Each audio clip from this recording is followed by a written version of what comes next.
казах, и беше насочил рогата си точно към нас.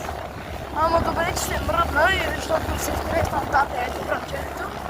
Пита, да, беше насочил рогата си към нас. Сигурно имаше една секунда и щеше да тръгне да ни шиба. Щеше да ни разхвърля и тука. Тук, ето както ви казах, има, не знам как се наричат, с ориз такива места. Ето,